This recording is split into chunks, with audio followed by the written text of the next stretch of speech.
Sony Live. We live to entertain. Download the app. पूरा episode देखने के लिए सोनी लिव ऐप डाउनलोड करें। Sony LIV, we live to entertain. এই ব্যাপার রাজু, হঠাৎ বিপদ ঘন্টি বাজিয়ে সবাইকে নদীর পাড়ে ডেকে আনলে। খুব জরুরি কিছু হয়েছে কি? কোনো বিপদ আসছে কি? নদী দিয়ে কোনো শত্রু? না না, আমার মনে হয় রাজু দেখতে চাইছে মিচকে কিভাবে নদী থেকে মাছ ধরে। ওর সব বুজরুকি এবার ফাঁস হয়ে যাবে, খালি আমার মাছ চুরি করে খায়। এই বাজে কথা রাখতো থপ। আমি জানতে চাইছি এই নদীটা পূর্ব দিকে কত দূর গিয়েছে। আরে এটা তো খুব সোজা হিসেব, পূর্ব দিকে ওটা ওই সূর্য অব্দি গিয়েছে। তোর মুন্ডু, এই নদীটা ওই পারে জঙ্গলে গিয়েছে। বটে, সেই জঙ্গলে তাহলে কারা থাকে? এমনিতে বিশেষ কেউ না, একটা বাঘ, দুটো নেকড়ে, একটা ভাল্লুক, আরো বেশ কয়েকজন থাকে। ওরা তো ওই পারে এই নদীর জল খেয়ে বেঁচে থাকে। বটে, এই ব্যাপার। হ্যাঁ, কিন্তু কেন রাজু? ওরা কোনো ঝামেলা করেছে? ধুর, ওরা কি ঝামেলা করবে? ওরা খুব ভালো। কিন্তু আমি এটা মেনে নিতে পারি না। কি মেনে নিতে পারো না রাজু? আমাদের নদীতে ওদের জল খাওয়া। সে কি? এতে তো আমাদের কোনো ক্ষতি নেই। এই নদী আমাদের নদী, এতে অন্য কারো অধিকার নেই। এখানে শুধু আমরাই জল খাবো। সেটা কি করে সম্ভব? ওরা এই নদীতে জল না খেলে জল পাবে কোথায়? সেটা আমার জানার দরকার নেই। এই নদীতে আমরা ছাড়া আর কেউ জল খাবে না, ব্যাস। রাজু, তোমার কোথাও একটা ভুল হচ্ছে। নদী তো ভগবান বানিয়েছে, আমরা তো বানাইনি। ভগবান বানিয়েছে সবার জন্য, তাই নদী কারো একার নয়। আমি এসব মানি না। আমি এই জঙ্গলের রাজা, আমি যেটা বলবো সেটাই হবে। তোর জন্যই এসব হলো। আমি আবার কি করলাম? রাজু, আরেকবার ভেবে দেখো, মানে ওরা কখন এসে জল খাবে? তুমি তো আর সব সময় পাহারাতে বসে থাকবে না। ওরা যাতে জল না পায় তার জন্য অন্য উপায় আমি এর মধ্যেই ভেবে নিয়েছি। কি উপায় শুনি? আমরা নদীতে বাঁধে দেব, তাহলে আর ওরা জল পাবে না। হ্যাঁ, সর্বনাশ। রাজু, তুমি যা বলছো ভেবে বলছো তো? বাঁধ দেওয়া খুব কঠিন কাজ, তুমি ভেবে দেখো। এছো, আমার ভাবা হয়ে গেছে। আমাদের কাল থেকেই কাজে লেগে পড়তে হবে। পূর্ব দিকে বাঁধ দিলে সব জল পশ্চিম দিকে থাকবে। পূর্ব দিকের প্রাণীরা আর জল পাবে না। কি দিয়ে বাঁধ দেওয়া হবে শুনি? পাথর আর পাথর, ছোট পাথর, বড় পাথর, সব ধরনের পাথর, সব রকমের পাথর। চুপচাপ সবাই কাজে লেগে পড়ো, এটাই আমার শেষ কথা।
সবাই খুব পরিশ্রম করেছে আজ। আমার এত খাটনিতে জ্বরই এসে গেল। খাটনি শুধু একজনেরই হয়নি, ও তো বলেই খালাস। আমার কেন জানি না মনে হচ্ছে কাল ওই পারে বন্ধুরা না জল খেতে পারবে না। ওদের না জানে কত কষ্টই হবে।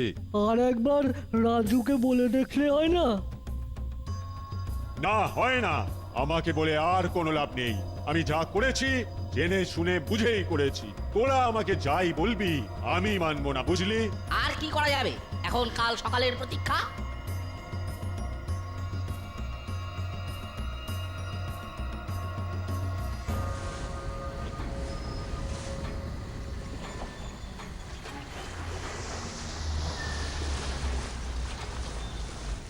কি এত জল এলো কোথা থেকে?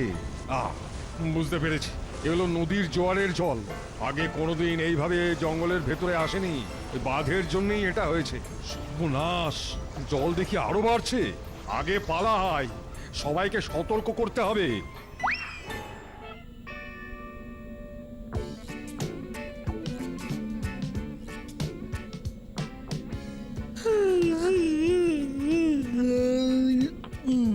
হ্যাঁ, আজ কি সুন্দর ঠান্ডা ঠান্ডা হাওয়া দিচ্ছে, আরামে আমার ঘুমই পেয়ে যাচ্ছে।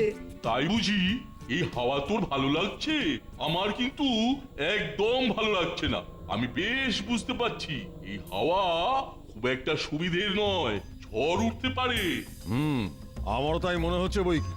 দেখেছিস কিরকম ভাবে গাছগুলো হেলে যাচ্ছে? বাতাসেও কিরকম শো শো করে শব্দ হচ্ছে। তোরা ঠিকই বলেছিস, গতিক সুবিধার নয়। আমাদের মনে হয় নিজেদের আস্তানার মধ্যে সেঁধিয়ে যাওয়াই উচিত কাজ হবে।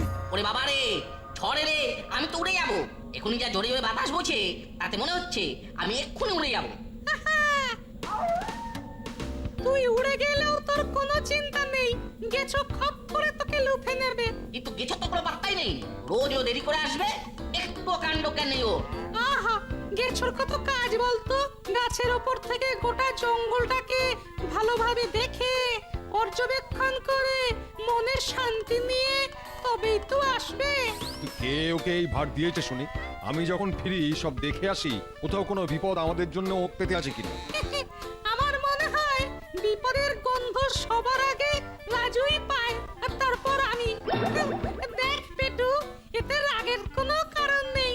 রাজু আর আমারই সব থেকে বেশি গন্ধ চেনার ক্ষমতা। সেটা খাবারের গন্ধ, বিপদের গন্ধ চেনার ক্ষমতা তোর নেই। পেটুর কথা শুনে আমি আর হাসি ধরতে পারছি না।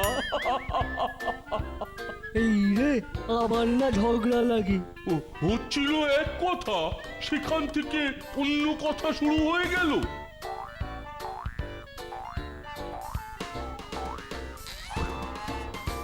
এই তো গেছো এসে গেছে। বল দেখি গেছো, বিপদের গন্ধ কে সবার আগে পায়? তোদের মনে হয় আর কোনো কাজ নেই। আমি যেটা বলছি সেটা এখন শোন। কি বলতে চাইছিস? লম্বা গাছের মাথায় বসে দেখতে পেয়েছিলাম ঈশান কোণে ভয়ঙ্কর মেঘ জমেছে, আর কালো পাহাড়ের মতো আমাদের জঙ্গলের দিকে এগিয়ে আসছে। তার মানে ঝড় সত্যি সত্যি উঠতে চলেছে। বন্ধুরা, আমাদের সতর্ক থাকতে হবে। এই বিপদের গন্ধ কেঁচোই সবার আগে পেয়েছে। সত্যি সত্যি মনে হচ্ছে প্রবল ঝড় উঠবে, প্রবল ঝড়।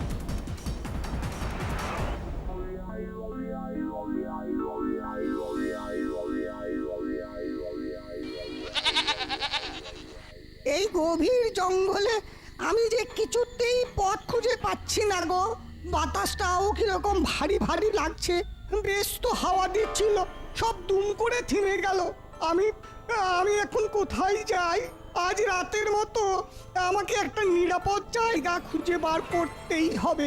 আয় রে, কেন যে এলাম, কারো পেটে গিয়ে প্রাণটা না যায়।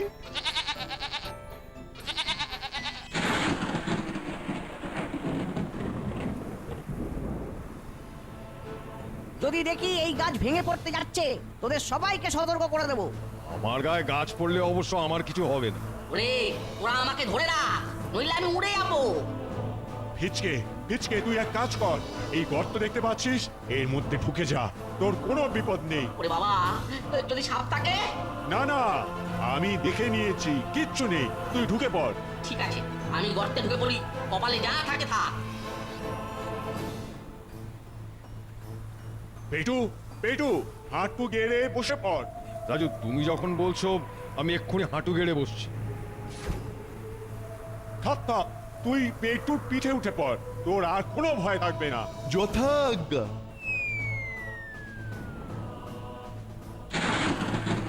এই রে, আবার বৃষ্টি শুরু হলো। বৃষ্টি এসে ভালোই হয়েছে, ঝড় কমবে আস্তে আস্তে।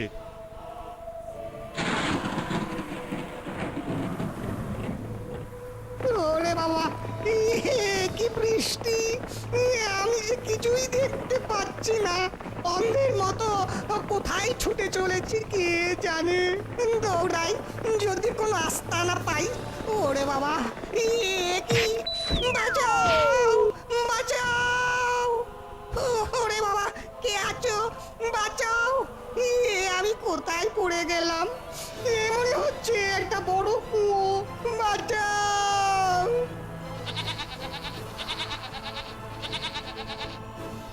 पूरा एपिसोड देखने के लिए सोनी लिव ऐप डाउनलोड करें। Sony LIV, we live to entertain.